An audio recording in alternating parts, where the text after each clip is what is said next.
Михаил Булгаков. Мастер и Маргарита. Часть 1. Глава 8. Поединок между профессором и поэтом.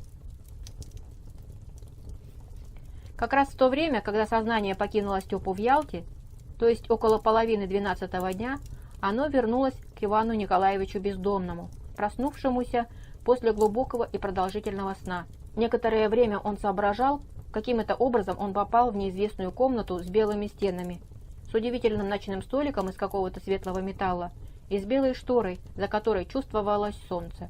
Иван тряхнул головой, убедился в том, что она не болит, и вспомнил, что он находится в лечебнице. Эта мысль потянула за собой воспоминания о гибели Берлиоза, но сегодня оно не вызвало у Ивана сильного потрясения. Выспавшись, Иван Николаевич стал поспокойнее и соображать начал яснее. Полежав некоторое время неподвижно в чистейшей, мягкой и удобной пружинной кровати, Иван увидел кнопку звонка рядом с собою. По привычке трогать предметы без надобности, Иван нажал ее. Он ожидал какого-то звона или явления вслед за нажатием кнопки. Но произошло совсем другое.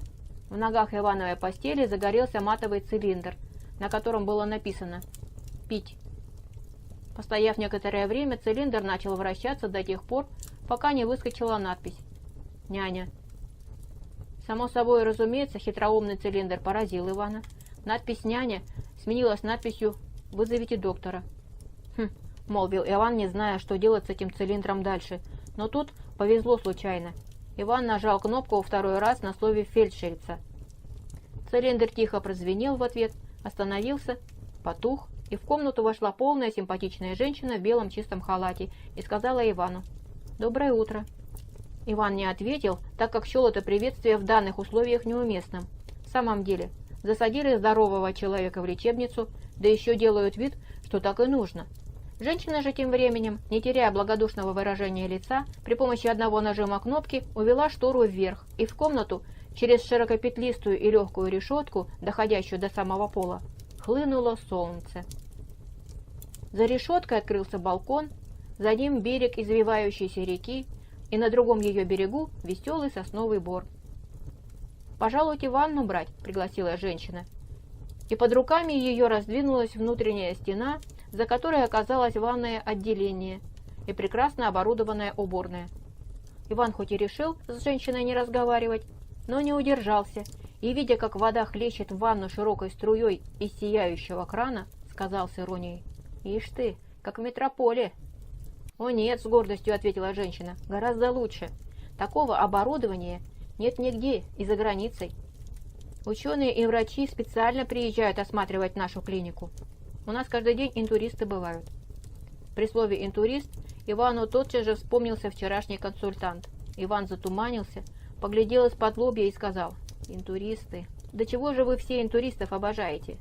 А среди них, между прочим, разные попадаются. Я, например, вчера с таким познакомился, что любо-дорого». И чуть было не начал рассказывать про Понтия Пилата, но сдержался, понимая, что женщине эти рассказы ни к чему, что все равно помочь она ему не может. Вымытому Ивану Николаевичу тут же было выдано решительно все, что необходимо мужчине после ванны: выглаженная рубашка, кальсоны, носки. Но этого мало. Отворив дверь шкафчика, женщина указала внутрь его и спросила: «Что желаете надеть, халатик или пижамку?» Прикрепленный к новому жилищу насильственно, Иван едва руками не всплеснул от развязности женщины и молча ткнул пальцем в пижаму из пунцовой байки. После этого Ивана Николаевича повели по пустому и беззвучному коридору и привели в громаднейших размеров кабинет. Иван, решив относиться ко всему, что есть в этом надиво оборудованном здании, с иронией, тут же мысленно окрестил кабинет фабрикой-кухней. И было за что. Здесь стояли шкафы и стеклянные шкафчики с блестящими никелированными инструментами. Были кресла необыкновенно сложного устройства, какие-то пузатые лампы с сияющими колпаками, множество склянок и газовые горелки, и электрические провода, и совершенно никому неизвестные приборы. В кабинете за Ивана принялись трое: 2 женщины и 1 мужчина, все в белом. Первым долгом Ивана отвели в уголок за столик с явной целью кое-что у него повыспросить. Иван стал обдумывать положение. Перед ним было 3 пути. Чрезвычайно соблазнял первый — кинуться на эти лампы и замысловатые вещицы и всех их к чертовой бабушке перебить, и таким образом выразить свой протест за то, что он задержан зря. Но сегодняшний Иван значительно уже отличался от Ивана вчерашнего, и первый путь показался ему сомнительным. Чего доброго они укоренятся в мысли, что он буйный сумасшедший. Поэтому первый путь Иван отринул. Был второй – немедленно начать повествование о консультанте и Понтии Пилате. Однако вчерашний опыт показал, что этому рассказу не верят или понимают его как-то извращенно. Поэтому Иван и от этого пути отказался, решив избрать третий – замкнуться в гордом молчании. Полностью этого осуществить не удалось, и волей-неволей пришлось отвечать, хоть и скупо и хмуро, на целый ряд вопросов. И у Ивана выспросили решительно все насчет его прошлой жизни, вплоть до того, когда и как он болел скарлатиною лет 15 тому назад. Исписав за Иваном целую страницу, перевернули ее, и женщина в белом перешла к расспросам о родственниках Ивана. Началась какая-то канитель. Кто умер, когда, да от чего, не пил ли, не болел ли венерическими болезнями, и все в таком же роде.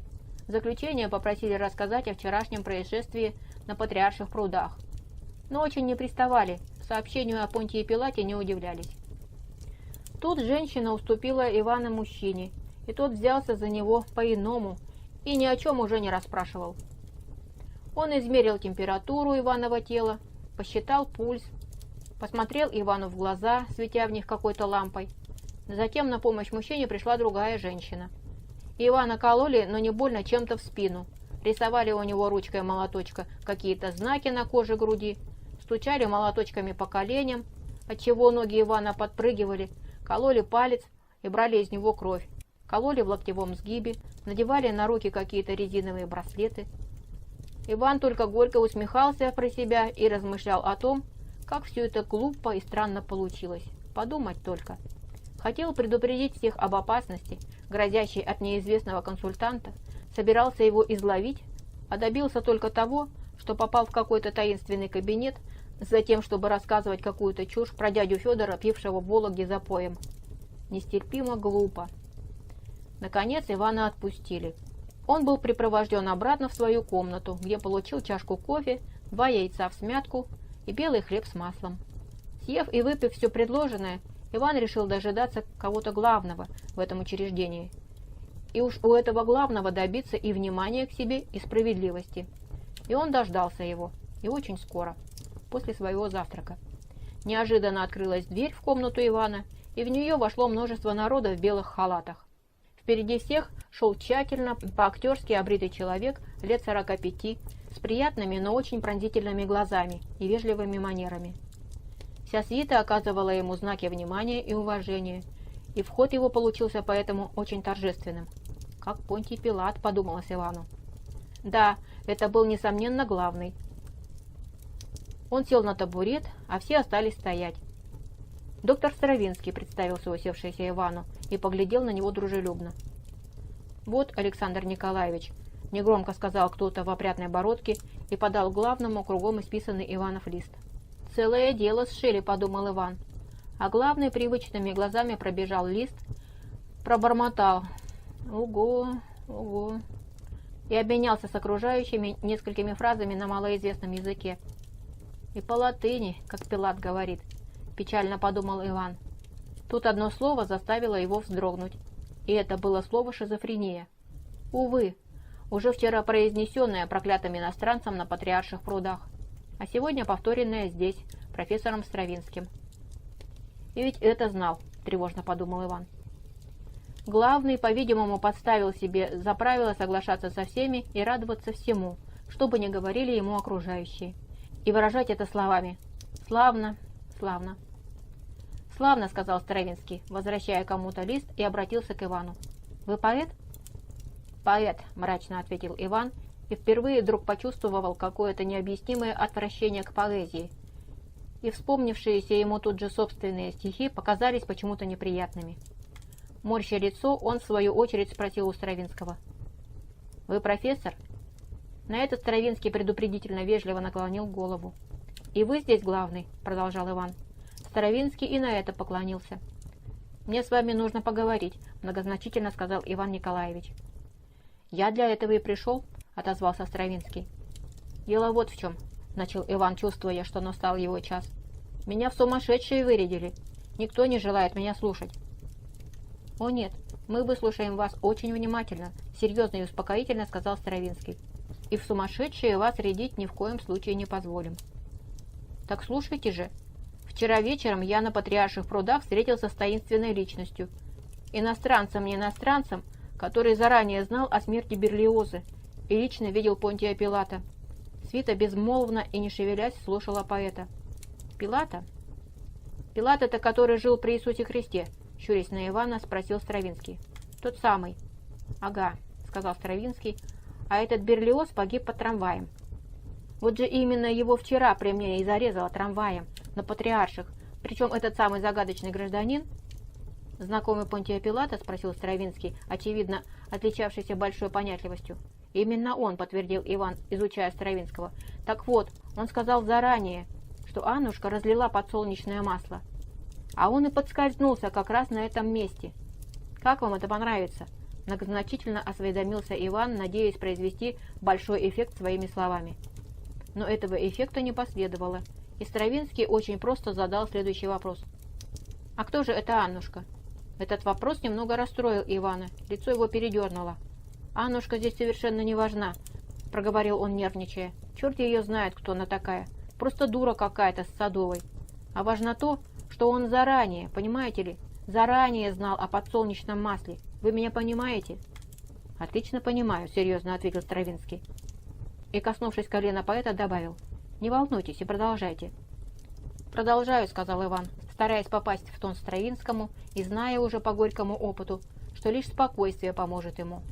«Так вот, этот странный тип, а он врет, что он консультант, обладает какой-то необыкновенной силой. Например, за ним погонишься, а догнать его нет возможности. А с ним еще парочка, и тоже хороша, но в своем роде. Какой-то длинный, в битых стеклах, и кроме того невероятных размеров кот, самостоятельно ездящий в трамвае. Кроме того, никем не перебиваемый Иван говорил все с большим жаром и убедительностью. Он лично был на балконе у Понтия Пилата, в чем нет никакого сомнения. Ведь это что же такое, а? Его надо немедленно арестовать, иначе он натворит неописуемых бед». «Так вот, вы и добиваетесь, чтобы его арестовали? Правильно я вас понял?» — спросил Стравинский. «Он умен», — подумал Иван. «Надо признаться, что среди интеллигентов тоже попадаются на редкость умные. Этого отрицать нельзя», — и ответил. «Совершенно правильно. И как же не добиваться? Вы подумайте сами. А между тем меня силою задержали здесь. Тычут в глаза лампой, в ванне купают, про дядю Федю чего-то расспрашивают. А его уж давно на свете нет. Я требую, чтобы меня немедленно выпустили». «Ну что же, славно, славно», — отозвался Стравинский. «Вот все и выяснилось. Действительно, какой же смысл задерживать в лечебнице человека здорового? Хорошо-с, я вас немедленно же выпишу отсюда, если вы мне скажете, что вы нормальны. Не докажете, а только скажете. Итак, вы нормальны?» Тут наступила полная тишина, и толстая женщина, утром ухаживавшая за Иваном, благоговейно поглядела на профессора. А Иван еще раз подумал. Положительно умен. Предложение профессора ему очень понравилось, однако прежде чем ответить, он очень и очень подумал, морща лоб, и, наконец, сказал твердо: «Я нормален». «Ну вот и славно», — с облегчением воскликнул Стравинский. «А если так, то давайте рассуждать логически. Возьмем ваш вчерашний день». Тут он повернулся, и ему немедленно подали Иванов лист. «В поисках неизвестного человека, который отрекомендовался вам как знакомый Понтия Пилата, вы вчера произвели следующие действия».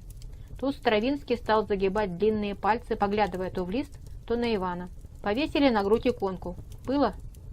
«Было», — хмуро согласился Иван. «Сорвались с забора. Повредили лицо. Так?» «Явились в ресторан с зажженной свечой в руке в одном белье и в ресторане побили кого-то. Привезли вас сюда связанным. Попав сюда, вы звонили в милицию и просили прислать пулеметы. Затем сделали попытку выброситься из окна. Так?» Спрашивается, возможно ли, действуя таким образом, кого-либо поймать или арестовать? И если вы человек нормальный, то вы сами ответите: никоим образом. Вы желаете уйти отсюда? Извольтесь. Но позвольте вас спросить, Куда же вы направитесь отсюда? Конечно, в милицию, ответил Иван уже не так твердо и немного теряясь под взглядом профессора. Непосредственно отсюда? Угу. А на квартиру к себе не заедете? Быстро спросил Стравинский. Да некогда тут заезжать. Пока я по квартирам буду разъезжать, он улизнет. Так, а что вы скажете в милиции в первую очередь? Про Понтия Пилата, ответил Иван Николаевич, и глаза его подернулись сумрачной дымкой. Ну вот и славно, воскликнул покоренный Стравинский и, обратившись к тому, что был с бородкой, приказал. Федор Васильевич, выпишите, пожалуйста, гражданина бездомного в город, но эту комнату не занимать, постельное белье можно не менять. Через 2 часа гражданин бездомный опять будет здесь. Ну что же, обратился он к поэту, успеха я вам желать не буду, потому что в успех этот ни на йоту не верю. До скорого свидания. Он встал, и свита его шевельнулась. «На каком основании я опять буду здесь?» – тревожно спросил Иван. Стравинский, как будто ждал этого вопроса, немедленно уселся опять и заговорил. «На том основании, что как только вы явитесь в кальсонах в милицию и скажете, что виделись с человеком, лично знавшим Понтия Пилата, как моментально вас привезут сюда, и вы снова окажетесь в этой же комнате». «При чем здесь кальсоны?» – растерянно оглядываясь, спросил Иван. «Главным образом Понтий Пилат, но и кальсоны также. Ведь казенное белье мы с вас снимем и выдадим вам ваше одеяние. А доставлены вы были к нам в кальсонах. А между тем на квартиру к себе вы заехать отнюдь не собирались, хоть я и намекнул вам на это. Далее последует Пилат, и дело готово». И тут что-то странное случилось с Иваном Николаевичем, его воля как будто раскололась, и он почувствовал, что слаб, что нуждается в совете. «Так что же делать?» – спросил он на этот раз уже робко. «Ну вот и славно», – отозвался Стравинский. «Это резоннейший вопрос. Теперь я скажу вам, что, собственно, с вами произошло. Вчера вас кто-то сильно напугал и расстроил рассказом про Понтия Пилата и прочими вещами. И вот вы, изнервничавшийся, издерганный человек, пошли по городу, рассказывая про Понтия Пилата. Совершенно естественно, что вас принимают за сумасшедшего. Ваше спасение сейчас только в одном – полном покое. И вам непременно нужно остаться здесь». «Но его необходимо поймать», – уже моляще воскликнул Иван. «Хорошо-с, но самому-то зачем же бегать? Изложите на бумаге все ваши подозрения и обвинения против этого человека. Ничего проще, как переслать ваше заявление куда следует. И если, как вы полагаете, мы имеем дело с преступником, все это выяснится очень скоро. Но только одно условие – не напрягайте головы и старайтесь поменьше думать о Понтии Пилате. Мало ли чего можно рассказать. Не всему же надо верить». «Понял», – решительно заявил Иван. «Прошу выдать мне бумагу и перо». «Выдайте бумагу и коротенький карандаш», – приказал Стравинской толстой женщине, а Ивану сказал так. «Но сегодня советую не писать». «Нет-нет, сегодня же, непременно сегодня», – встревоженно вскричал Иван. «Ну хорошо, только не напрягайте мозг. Не выйдет сегодня, выйдет завтра». «Он уйдет». «О нет», – уверенно возразил Стравинский. «Он никуда не уйдет, ручаюсь вам. И помните, что здесь у нас вам всемирно помогут. А без этого у вас ничего не выйдет». «Вы меня слышите?» Вдруг многозначительно спросил Стравинский и завладел обеими руками Ивана Николаевича. Взяв их в свои, он долго и в упор, глядя в глаза Ивану, повторял: «Вам здесь помогут. Вы слышите меня? Вам здесь помогут. Вам здесь помогут. Вы получите облегчение. Здесь тихо, все спокойно. Вам здесь помогут». Иван Николаевич неожиданно зевнул, выражение лица его смягчилось. «Да, да», – тихо сказал он. «Ну вот и славно». По своему обыкновению заключил беседу Стравинский и поднялся. «До свидания». Он пожал руку Ивану и, уже выходя, повернулся к тому, что был с бородкой, и сказал: «Да, а кислород попробуйте и ванны». Через несколько мгновений перед Иваном не было ни Стравинского, ни свиты. За сеткой в окне в полуденном солнце красовался радостный и веселый бор на другом берегу, а поближе сверкала река.